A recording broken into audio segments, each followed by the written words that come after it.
என்னுடை வஞ்சக இயற்கை யாவையும் பொன்னுடை விடையினோய் பொறுத்து கொண்டு நின் தன்னுடை அன்பர்தம் சங்கம் சார்ந்து நான் இன்னுடை புகழ்தனை நிகழ்த்த செய்கவே. அருட்பெருஞ்சோதி அருட்பெருஞ்சோதி தனிப்பெருங்கருணை அருட்பெருஞ்சோதி எல்லா உயிர்களும் இன்புற்று வாழ்க கொல்லா விரதம் குவலயமெல்லாம் ஓங்குக நல்லோர் நினைத்த நலம் பெறுக நன்று நினைத்து எல்லோரும் வாழ்க இசைந்து. வள்ளல் பெருமான் தியானம் செய்யக்கூடாது என்று கூறியிருக்கின்றார். நீங்கள் ஏன் தியானம் செய்கிறீங்க, தியானம் செய்ய சொல்றீங்க என்று ஒரு அன்பர் கேட்டிருந்தார்.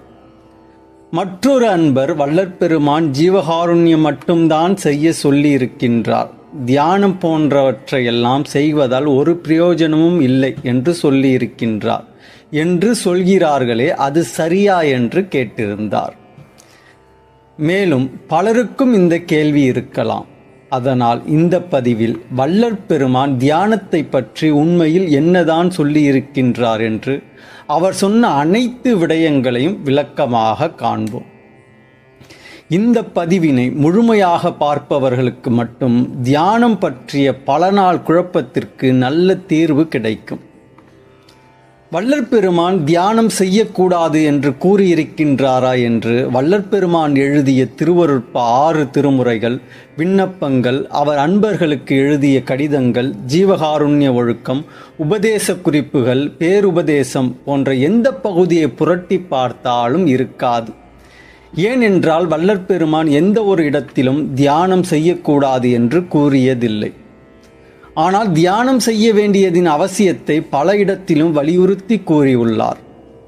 பிறகு எப்படி இந்த தியானம் செய்யக்கூடாது என்று வள்ளலார் கூறியிருக்கின்றார் என்ற தகவல் சிலரால் பரப்பப்படுகின்றது என்றால் அதற்கு வள்ளல் பெருமானின் சில வரிகளை தவறாக புரிந்து கொண்டதும் தியானம் என்பதை தவறாக புரிந்து கொண்டதுமே காரணம்.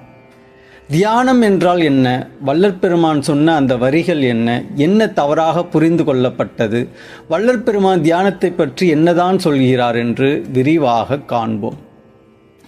வள்ளல் பெருமானின் உபதேச குறிப்புகள், நித்திய ஒழுக்கம், அவர் கைப்பட எழுதிய கடிதங்கள், திருவருட்பா பாடல்கள் ஆகியவற்றில் தியானம் செய்வதன் அவசியத்தை மிகவும் வலியுறுத்தி கூறுகின்றார். வள்ளல் பெருமானுடன் இருந்த அன்பர்கள்